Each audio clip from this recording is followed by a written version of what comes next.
Assalamualaikum warahmatullahi wabarakatuh. Berjumpa kembali di channel Keluarga Misterius.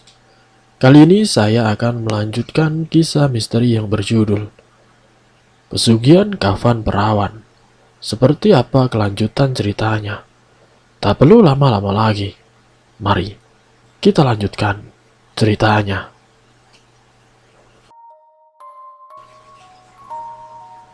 Tidak berselang lama, apa yang diucapkan Zuhadi pun terjadi.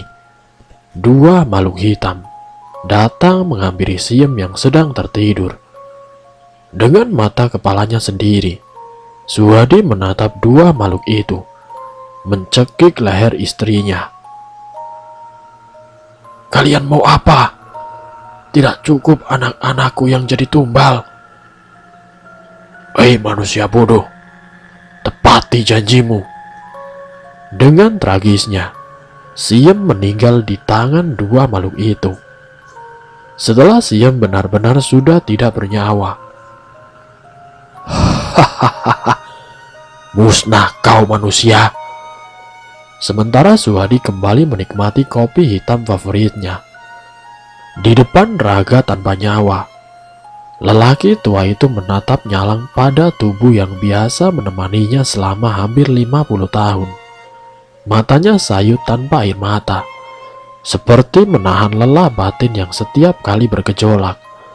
Tapi tidak ada daya untuk mengelak atau menolak. Ia menunduk. Sesekali bahunya terguncang seperti terisak, lalu kembali menatap tubuh tanpa nyawa di hadapannya. "Jangan!" lirihnya lalu kembali terisak. "Pak!" Lelaki tua itu tetap duduk tidak bergeming, meski sebenarnya telinganya mendengar jeritan panggilan dirinya disebut. "Pak! Ah, ah." Suara itu makin sekarat. Tidak ada siapa yang mendengar, kecuali lelaki tua itu. Kini mata tuanya mulai berkaca-kaca, seakan tahu bahwa belahan jiwa tengah menghadapi bahaya. Hanya saja tangan hitam di kedua bahu lelaki tua itu terlalu kencang mencengkram. "Bu!" lirihnya tanpa jawaban. Si pemilik suara jeritan sudah diam untuk selama-lamanya. "Pak Zuhadi, permisi," seru si Janti. Entah untuk keperluan apa wanita itu bertamu ke rumah Zuhadi.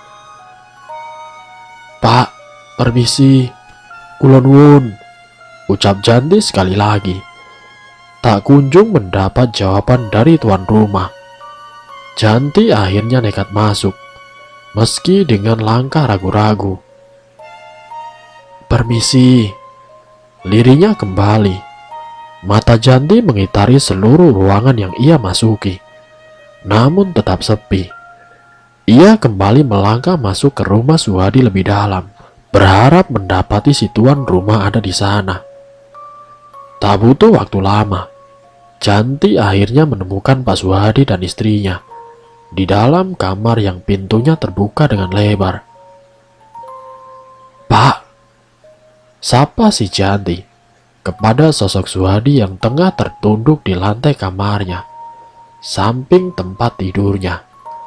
Namun seakan tidak mendengar sapaan, Zuhadi hanya diam, dengan matanya menatap lekat tubuh istrinya yang berbaring di atas tempat tidur.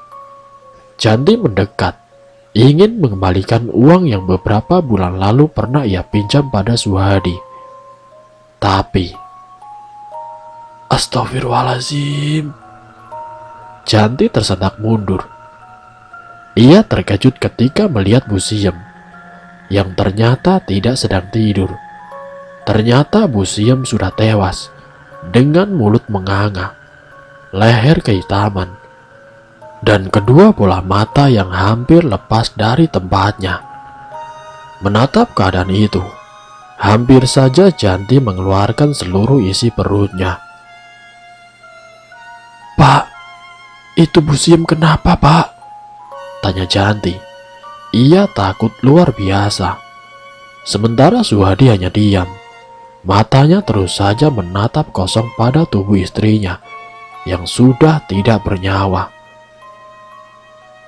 Aduh, bagaimana ini? Bingung dan panik, akhirnya Janti memilih untuk keluar, untuk mencari bantuan. Tolong, tolong. Janti pun berlari ke kerumunan ibu-ibu yang tengah asik belanja di tukang warung, sambil mulutnya berteriak minta tolong. Loh, ada apa bu? Kenapa? Pertanyaan demi pertanyaan terucap dari mulut ibu-ibu yang langsung merangkul pundak Janti, sebab Janti mendadak lemas di hadapan para ibu-ibu itu. Itu bu, jemari Janti mengarah pada rumah Pak Suhadi. Iya, ada apa bu? Tanya seorang ibu-ibu yang tidak tahu maksud Janti. Yusiem bu, tutur Janti lagi dengan nafas masih terengah-engah. Iya, kenapa dengan Bu Siem? Warga yang mendengar mendadak tidak sabar ingin segera tahu informasi yang akan Janti sampaikan. Bu Siem mati, tegas Janti. Hah? Bu Siem mati? Janti pun mengangguk. Innalillahi wa inna ilaihi roji'un. Serentak ibu-ibu seketika menjadi panik. Mereka langsung membagi tugas. Beberapa membantu Janti, dan yang lain menuju rumah Pak Suhadi. Kok tidak ada yang tahu kalau Bu Siem meninggal? Janti menggeleng lemah, sebab di kepalanya masih terbayang raut Bu Siem yang tergeletak mengenaskan di atas ranjang tempat tidurnya. Para tetangga berbondong ke rumah Suhadi. Beberapa di antaranya mengabari tetangga yang lain mengenai meninggalnya Bu Siem. Di rumah megah itu, terlihat bapak-bapak dan ibu-ibu memenuhi halaman, sementara Suhadi masih duduk di sisi jenazah sang istri. Pak, sebaiknya Bu Siem segera diurus jenazahnya. Kasihan, ucap Bu Lebe, seorang ahli pengurus jenazah pada Suhadi. Suhadi mengangguk. Perlahan ia menyingkir, memberi ruang untuk para tetangga dan Bu Lebe yang akan mengurus jenazah Siem. Beberapa tetangga masuk ke kamar untuk membantu Bu Lebe mengangkat jenazah Bu Siem ke ruang tamu. Namun di sana, tepat di sisi jenazah Bu Siem, berdiri sosok mengerikan, hitam dan besar. Kedua bola matanya berwarna merah. Astaghfirullahaladzim. Bu Lebe beristighfar, sebab hanya beliau yang melihat makhluk itu. Ada apa bu? Tanya seorang tetangga. Bu Lebe hanya tersenyum, lalu menggeleng, berusaha mengalihkan pertanyaan. Ayo, hati-hati. Kamu sebelah sana, dan kamu sebelah sana ya. Pinta Bu Lebe pada tetangga yang siap membantunya. Namun makhluk hitam itu diam di sana, dengan mata tampak bengis menatap Bu Lebe. Seketika hawa panas menyeruak. Tangan Bu Lebe gemetar. Ia ragu untuk menyentuh tubuh Bu Siem. Tapi tugasnya sebagai juru jenazah jelas tidak bisa disepelekan. Sesekali Bu Lebe melirik makhluk itu. Takut hal buruk terjadi jika ia nekat memindah jenazah Bu Siem.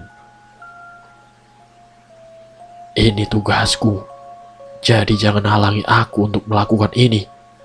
Pergilah. Meski dengan lirih, Bu Lebe bergumam penuh penekanan, berharap makhluk itu segera pergi. Benar, Bu Lebe melirik ke arah makhluk itu untuk memastikan masih atau tidak makhluk itu di sana. Dan ternyata makhluk itu telah lenyap entah kemana. Bu Lebe mengembus nafas lega. Beliau dan beberapa tetangga siap melakukan tugasnya. Perlahan tubuh Bu Siem dipindahkan ke ruang tamu, dibaringkan di atas kasur yang telah disiapkan oleh warga yang membantu. Tetangga yang berbela sungkawa, bergegas gotong royong. Ada yang membaca surat Yasin, dan hal yang biasa dilakukan masyarakat saat ada orang meninggal. Sedang sisanya bersolawat sembari menyusun bunga-bunga untuk pemakaman nanti. Namun dengan lelaki tua itu, ia hanya terdiam. Tidak ada lagi teman bagi dirinya. Tidak ada lagi teman berbagi kata. Tidak ada lagi seorang yang menyiapkan kopi hitam favoritnya. Ia termangu. Tatapan kosong tergambar jelas di ceruk mata itu, yang kini begitu tampak layu, menunggu giliran kematiannya. Apakah ini jadi cerita Pak Suhadi, Dul? Tanya Karno mencari kejelasan. Belum tentu. Terus apa lagi? Bukankah sudah tidak ada lagi keluarga? Tinggal dia sebatang kara. Lantas, apa yang mau dijadikan tumbal lagi untuk pesugihannya? Nyawanya. Karno mendelik. Ia lupa bahwa Suhadi masih memiliki nyawa, yang pasti menjadi sasaran berikutnya. Asap rokok berhamburan di udara. Siapa lagi pelakunya jika bukan Sidul?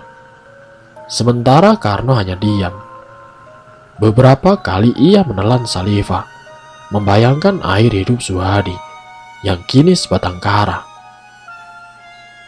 Kamu masih ingin muja, no? Tanya Sidul. Hah, melihat akhirnya seperti itu sih, aku si ogah. Timpal si Heru. Karno yang awalnya memang ingin melakukan hal bodoh seperti Suhadi, kini menjadi bimbang. Banyak pertimbangan yang tampaknya telah membuat nyalinya menciut. Lebih baik tidak melakukan hal itu, daripada mengambil jalan sesat untuk menghidupi keluarganya. Lebih baik hidup seperti ini, Dul. Ya enggak? Ucap Karno. Tul, setuju aku. Lanjut si Heru. Sidul pun mengangguk. Memang lebih baik hidup seperti ini, apa adanya. Yang penting anak istri sehat. Walaupun untuk membahagiakan mereka, kita harus berjuang penuh, banting tulang.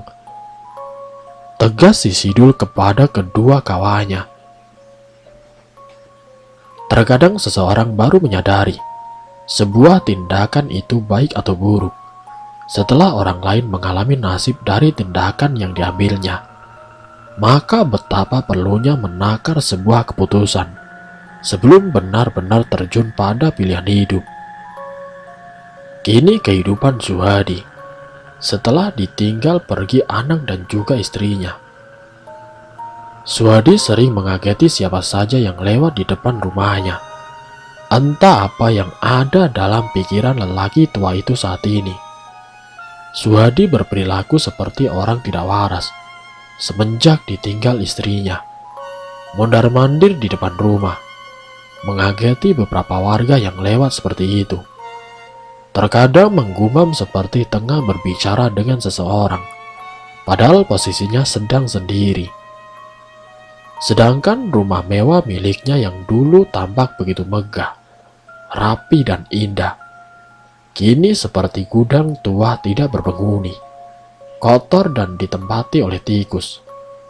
Suhadi tidak lagi bisa mengontrol akal sehatnya. Keperluan sehari-harinya, seperti makan dan lainnya, disediakan oleh siapa saja warga yang iba padanya. Sedangkan untuk mandi dan pakaian, entahlah, Suhadi hampir tidak pernah mengganti bajunya. Seperti pagi ini, Sidul sebenarnya bukan tetangga yang dekat, namun melihat Suhadi yang dekil dan tampak kusut, rambut gondrong Suhadi bahkan hampir gimbal karena tidak pernah keramas, membuat Sidul ingin memangkas rambut itu agar terlihat lebih rapi. Meskipun saat mencukur harus menahan bau badan Suhadi. Pak Suhadi, Sampean itu sudah tua. Tobatlah, Pak. Sidul menasehati Suhadi saat dirinya berkesempatan mencukur rambut Suhadi yang kini mulai gondrong. Suhadi bergumam, "Ambillah kekayaanku." Sidul menggeleng. "Kekayaan siapa? Duit seperak pun di rumahmu tidak ada, Le," serunya mengingatkan. Perkataan Sidul bukan tanpa alasan, sebab beberapa kali warga yang iseng ingin tahu kekayaan Suhadi, mereka nekat masuk ke rumah Suhadi hanya untuk memastikan seberapa banyak harta yang dimiliki Suhadi dari hasil pesugihannya. Namun nihil hasilnya. Suhadi tidak memiliki banyak kekayaan. Di dalam rumah itu, tidak ada sepeser pun uang yang Suhadi simpan. Hanya barang-barang mewah saja yang terbengkalai dalam rumah itu. Suhadi meringik. Ia menunduk, lalu menggeleng dengan pelan. "Kenapa, Le? Kenapa Anda menangis?" tanya Sidul dengan santai. Sebab ia tidak lagi menganggap hal serius yang diperbuat Suhadi sejak tahu orang terkaya di kampung itu kini sudah tidak waras. Suhadi mengangguk. "Kenapa? Anda kangen Siem?" Ngasal Suhadi diam saja. Ia menatap Pias entah kemana. "Nasibmu sekarang begini ya, Le. Apakah Anda nyesal?" Sidul bertanya, layaknya orang tengah menginterogasi tersangka. Sementara tangannya sibuk menata alat-alat cukurnya. Suhadi diam lagi, seolah tidak mendengar pertanyaan dari Sidul. Angin berembus dengan sedang, meraba kulit keduanya, menyisakan denting suara peralatan yang dimasukkan ke tas alat cukur milik Sidul. Sementara Suhadi, bibirnya mulai bergetar, mencoba merapal satu demi satu ungkapan isi hatinya pada Sidul. Tampak di raut wajahnya yang kusam, semburat kesedihan dan ketakutan itu begitu lekat. Meski beberapa kali Suhadi mencoba menyembunyikan. "Sebenarnya aku tidak gila," lirih Suhadi. Sementara Sidul mulai merasa iba mendengar pengakuan Suhadi. "Apa peduliku? Lagi pula sudah wajar jika banyak orang menganggapmu sudah gila. Sebab tingkahmu itu, Le," batin si Sidul. Ia menggeleng, merasa tidak perlu dihiraukan pengakuan Suhadi. "Kamu tidak percaya?" tanya Suhadi. Matanya menatap sayu pada Sidul, yang kini juga menatapnya. Terdiam, Sidul masih tidak ingin menggubris pengakuan Suhadi. "Aku begini bukan tanpa sebab. Banyak hal yang tidak bisa aku bagikan pada orang lain," ungkap Suhadi untuk kesekian kalinya. "Ya, cerita sama aku saja, Le. Lagian tingkah sampean begitu. Wajar kalau tahunya sampean itu edan. Malah ngedan. Nanti malam kamu kesini." Tidak menjawab, Sidul pun lantas bergegas pulang. Malam harinya, Sidul pun datang ke rumah Suhadi. Ya, tepatnya setelah lelaki tua itu memintanya datang ketika rambutnya selesai dipangkas dengan rapi. "Akhirnya kamu datang, Dul." Suhadi tampak senang. "Iya, Le, di rumah sepi, bosan." Sidul duduk di sisi kanannya, lalu memijat kedua pundak renta Suhadi, berharap ia senang dan merasa diperhatikan. "Sudah lama aku tidak merasakan pijatan dari seseorang, Dul. Padahal dulu Siem sangat rutin melakukan hal ini untukku," ujar Suhadi. Suaranya serak seperti menahan sesak yang berkepanjangan dalam rongga dadanya. Tidak berhenti, Sidul hanya mengamati sambil seksama, mendengar hela nafasnya yang seolah ingin memberitahu sesuatu. Dul, iya, kenapa Le? Ia tidak lantas menjawab, melainkan diam beberapa saat. Pandangannya menjadi bias, menatap seluruh isi tembok ruangan, lalu tersenyum. Senyum yang seolah dipaksa untuk hadir di bibir itu. Aku menyesal dengan semua yang kulakukan. Ia menghela nafas dalam, menjeda beberapa kalimat yang semestinya terlontar bersama dengan kata penyesalan itu. Apa yang membuatmu menyesal, Le? Sidul pun bertanya, sebab rasa penasaran yang membuncah dalam benaknya. Lelaki itu masih mengatur nafas, mungkin pula mengatur kalimat, agar tidak sampai salah mengutarakan. Seandainya aku tidak ceroboh dalam bertindak, mungkin keluargaku utuh hingga hari ini, tuturnya dengan lirih. Apakah ini ada hubungannya dengan desas-desus kabar yang kata banyak orang? Sampean beneran muja, Le? Sidul menebak, tapi berharap tebakan itu salah.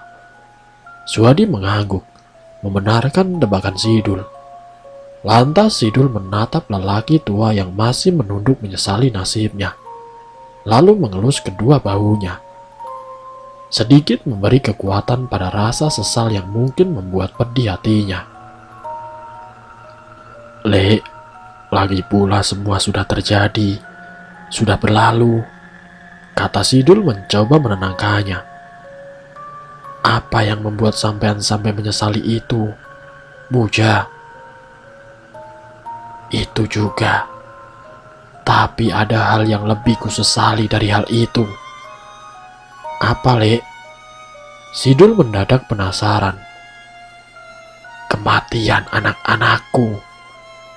Sidul mengangguk, memaklumi. Sementara tatapan Suhadi kini beralih kepada langit-langit, seolah menahan bulir dari matanya, agar tidak sampai tumpah. Menjadi orang tua, aku serba salah. Lanjutnya kembali. Sidul pun mengangguk lagi, membiarkan lelaki itu leluasa mengatur apa yang akan disampaikan padanya tentang perasaannya. Kejadian yang kualami ini jelas akibat keserakahanku. Lalu tumbalnya adalah anak-anakku, istriku, dan terakhir sudah pasti. Suhadi menatap Sidul, menyisakan satu kata yang tidak bisa ditebak. Sudah pasti aku yang menjadi tumbal selanjutnya. Suhadi tergugu, isaknya begitu menyesakan. Tobatlah, Le, mumpung masih ada waktu. Sidul memberi saran. Manusia seperti aku, apakah masih dapat pengampunan? Tanyanya pesimis. Tentu, Le, tentu. Sidul memang bukan ahli agama, tapi saat kecil pernah mengaji. Ada guru ngaji yang mengatakan dalam salah satu ayat Al-Quran bahwa Gusti Allah Maha Pengampun semua dosa. Jadi tidak ada salahnya seorang hambanya meminta pengampunan pada Gusti Allah selama dirinya benar-benar dalam penyesalan, ingin kembali pada jalan yang diridhoi. Menemani lelaki tua yang tidak memiliki apa-apa, apa masih disebut enak? Tentu saja tidak. Tidak ada yang Sidul peroleh dari menemani Suhadi selain pengalaman hidup yang ia miliki. Bagi Sidul itu bukan masalah, sebab pengalaman adalah hal yang paling berharga yang dimiliki seseorang, daripada segudang harta tanpa manfaat. Suhadi menatap lama, seolah tidak yakin Gusti Allah akan mengampuninya, lalu melempar pandangan jauh entah kemana. Sebenarnya Rohimin anakku. Dia tidak mati karena gantung diri. Akan tetapi, mati karena jerat pesugihan bapaknya. Jerat pesugihanku.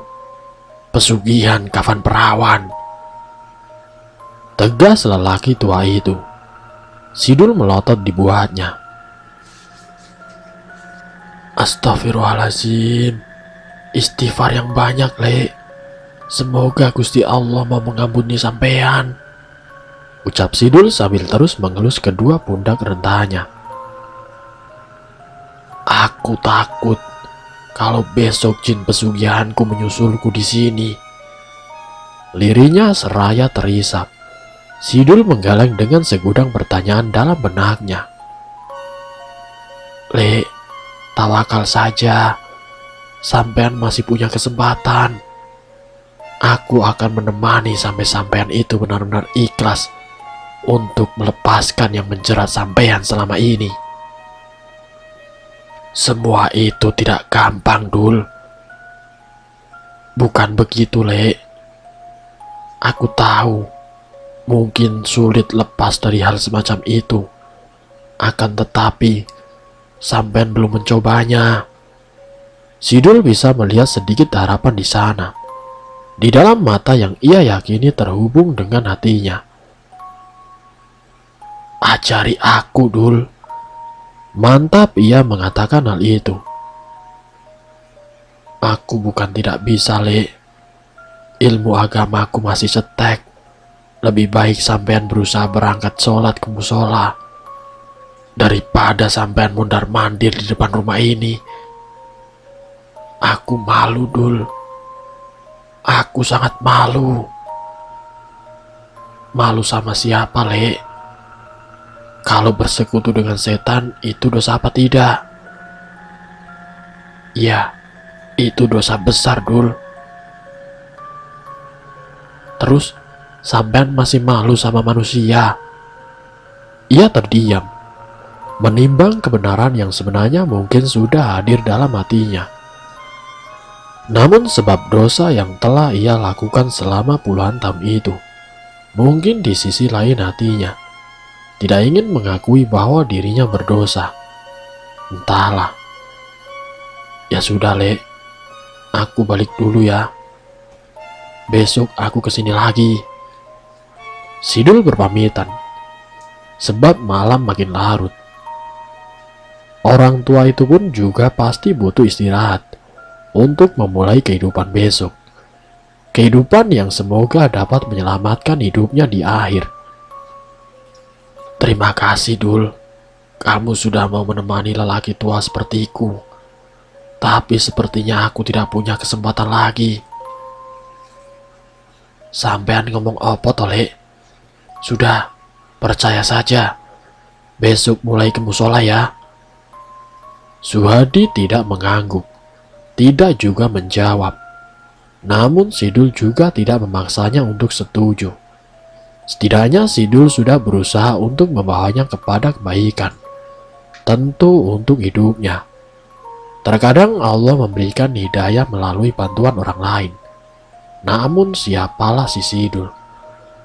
Hanya manusia cetek ilmu yang sedang berusaha menuntun orang tersesat. Dia pun tidak yakin akan membuat Suhadi mau mengikuti ajakannya. Jadi, itu tujuanmu menemani orang gila? Maksudku Suhadi, tanya si Heru. Iya, Ru, kasihan. Malam sudah semakin larut, tapi mereka tidak juga keliling kampung untuk memeriksa keamanan, sebab sibuk membicarakan Suhadi. Orang kalau sudah seperti itu, aku yakin hidupnya tidak akan lama lagi. Heru berargumen. Hus, kamu doain Suhadi cepat mati, sangkal si Karno. Heru hanya menggeleng melihat tingkah mereka berdua. Kamu gak percaya, no? Lihat saja beberapa hari ke depan. Ayo muter. Kemudian Sidul terbangkit, menenteng senternya, menyalakannya, dan segera melangkah untuk memeriksa keamanan. Dengan bersungut-sungut akhirnya Karno mau juga beranjak, meninggalkan pos kamling, dan berkeliling untuk memeriksa keamanan kampung. Mereka lantas meneliti keamanan di sekitar rumah warga. Tidak ada apapun. Malam memang selalu sunyi seperti ini. Hanya sesuatu terlihat berbeda di halaman rumah Suhadi. "Bro, kamu lihat apa?" tanya Sidul yang melihat Heru mematung menatap halaman rumah Suhadi. "Kamu lihat orang itu, Dul." Sidul dan Karno segera mengarahkan pandangan masing-masing ke arah rumah yang ditunjuk. Keduanya tampak bingung, seolah tidak menemukan siapapun di sana. "Iya tidak, Dul." "No." Karno dan Sidul saling pandang, kemudian menatap, dan lalu menggeleng. "Tidak." Mereka menjawab serentak dengan raut yang tidak bisa kuartikan, entah ketakutan atau bingung. Dek! Heru menengok ke halaman rumah itu, memastikan sekali lagi siapa orang di depan sana yang begitu tepat berdiri di pintu rumah Suhadi. Namun saat pandangannya selesai menyapu seluruh area tersebut, tidak ada siapa-siapa. Gelap.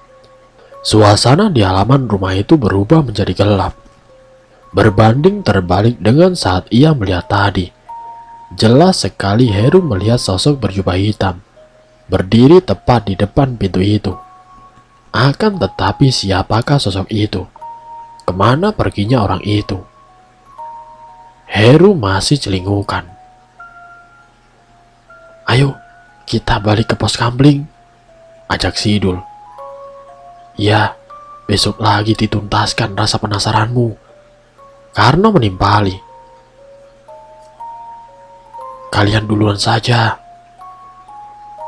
Bro, ini sudah sangat malam," Karno membujuk. Akhirnya Heru pun mengalah dan memutuskan kembali ke pos kamling bersama mereka. Sesampainya di pos kamling, Yudarti tetangga Suhadi sudah berdiri di area pos kamling. Entah untuk keperluan apa, wanita itu menyempatkan diri datang ke pos keamanan ini. Padahal mereka baru saja dari kompleknya. "Kang, kalian itu dari mana saja sih?" Yudarti tampak kesal melihat mereka baru rambung muter keamanan. "Ya kami muter lah yuk. Memangnya ada apa?" tanya Sidul seraya meletakkan pantatnya di atas tikar pos kamling. Dengan wajah panik, Yudarti mengatur nafas. "Apa kalian belum tahu?" Yudarti memastikan. Heru yang ingin segera tahu apa keperluannya lebih memilih diam, sambil menuang teh ke dalam gelas dan langsung meminumnya. "Tahu apa yuk?" Karno bertanya sambil meraup kacang rebus di atas piring. "Duh, kalian ini bagaimana sih? Itu loh, Pak Suhadi." Ujarnya tidak diteruskan. "Kenapa dengan Pak Suhadi yuk?" Tak sabar Sidul pun bertanya ingin tahu. "Pak Suhadi nganu meninggal. Innalillahi wa inna ilaihi roji'un." Serentak mereka yang mendengar penuturan Yudarti. Mereka terkejut. Kini di saat bersamaan, Yudarti mengumumkan berita kematian Suhadi. Mereka bertiga saling lempar pandangan. Lalu tanpa aba-aba, mereka segera meluncur ke tempat Suhadi. Beberapa orang berkumpul di halaman rumah itu. Bapak-bapak seperti biasa berjaga di luar, dan ibu-ibu di dalam membaca pujian-pujian serta mengurusi jenazah. Melihat mereka berempat datang, salah seorang tetangga yang bernama Pak Dikri melambai, menyuruh mereka ikut berkumpul dengan orang-orang yang sudah lebih dulu datang. Sidul yang sedikit penasaran dengan keadaan Suhadi segera bergegas masuk, menyalami beberapa bapak-bapak yang ikut nimbrung membantu ibu-ibu, lalu menuju tempat dibaringkannya tubuh kurus tanpa nyawa itu. Rupanya tetangga sudah melucuti seluruh pakaian Lek Suhadi. Kini tubuh terbujur kaku itu, rapat tertutup kain jarik. "Sini Dul, lihat ini. Kamu kan yang paling dekat akhir-akhir ini sama Lek Suhadi. Barangkali kamu pingin lihat untuk yang terakhir kalinya." Yumina yang duduk dekat jenazah Suhadi langsung menyuruh Sidul untuk membuka kain penutup itu. Ia penasaran. Lebih tepatnya Sidul ingin melihat wajah orang yang sudah ia temani hampir setiap hari akhir-akhir ini. Sayangnya entah sudah berbenah diri untuk menuju alam baka atau belum Lek Suhadi. Sidul tidak tahu. Kesibukan sebagai tukang tidak bisa sering-sering menyambangi orang tua itu. Lagi pula saat itu Sidul berpikir, dia itu siapa? Sidul punya keluarga yang jelas harus dinafkahi, ketimbang menemani orang tua itu. Ia mengatur nafas sejenak sebelum menyibak kain penutup wajah itu. Kemudian melirik sekilas ke arah Yumina, yang kemudian mengangguk. "Astagfirullahaladzim." Sidul terlonjak. Spontan ia mundur. Sementara Yumina dan tetangga yang sudah lebih dulu tahu keadaan Suhadi langsung menyanggah tubuh Sidul yang sempat terhuyung lemas. Tanpa kata apapun, para tetangga yang Sidul tatap satu persatu hanya mengangguk, seolah mengatakan, begitulah keadaan Suhadi. Tubuhnya bergetar hebat. Entah rasa apa ini. Tiba-tiba sesuatu seolah mendorong dadanya. Terasa mengimpit, sesak dan membuat mataku seketika panas. "Sabar Dul, sabar." Mereka para ibu-ibu mengelus-ngelus bahu si Sidul, seperti menyalurkan naluri kekuatan untuk melihat jenazah Suhadi. Ini benar?" tanya Sidul terbata-bata, sebab air mata tumpah melihat kejadian ganjil di depan matanya. Yumina dan beberapa tetangga mengangguk, membenarkan bahwa yang saat ini kaku tanpa nyawa adalah Suhadi, si pemuja pesugihan kain kafan perawan. "Kenapa bisa seperti itu, Yu?" Yumina menggeleng, sementara tatapan tetangga yang lainnya sama-sama tidak tahu tentang ganjilnya keadaan mayat Suhadi. Sidul menatap kembali wajah Suhadi yang mulutnya menganga, seperti tengah menahan sakit yang teramat sangat. Dengan bola mata melotot hampir lepas dari tempatnya. Dan yang paling mengerikan, sekujur tubuhnya menghitam. Entah apa penyebabnya, masih tidak jelas. Atau mungkin yang dilihat Heru itu adalah jin pesugihan. Tidak nyangka ya, Suhadi akhirnya begitu. Rumah mewah dan seisinya ternyata tidak bisa membuat jaminan mati enak. Seorang berceletuk saat menghadiri pemakaman Suhadi. Beberapa di antaranya berbisik dengan suara lirih, seperti membicarakan tentang kematian tidak wajar yang dialami oleh Suhadi. Lewat lirikan mata mereka, Karno, Sidul, dan Heru hanya diam, kemudian menggeleng membenarkan perkataan mereka. Betapa nasib kematian Suhadi tidak semujur saat hidupnya. Kemudian bergumul dengan para tetangga yang sudah sibuk dengan tugasnya masing-masing untuk memakamkan Suhadi. Detik kemudian, rombongan pengantar jenazah telah datang.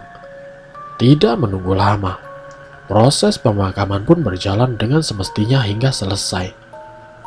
Sungguh naas nasib Suhadi, orang terkaya di desa ini, meninggal dengan cara mengenaskan. Begitulah akhir kisah dari seorang Suhadi, pemuja pesugihan kain kafan perawan. Semoga dari kisah ini kita dapat mengambil hikmah dan juga pelajarannya. Ambil sisi positifnya, dan buang jauh-jauh sisi negatifnya. Terima kasih untuk kalian yang sudah mampir di channel kami. Jika kalian tertarik dengan video kami, silakan tekan tombol like, share, dan komen. Tekan subscribe untuk mengikuti video-video kami yang selanjutnya. Wassalamualaikum warahmatullahi wabarakatuh.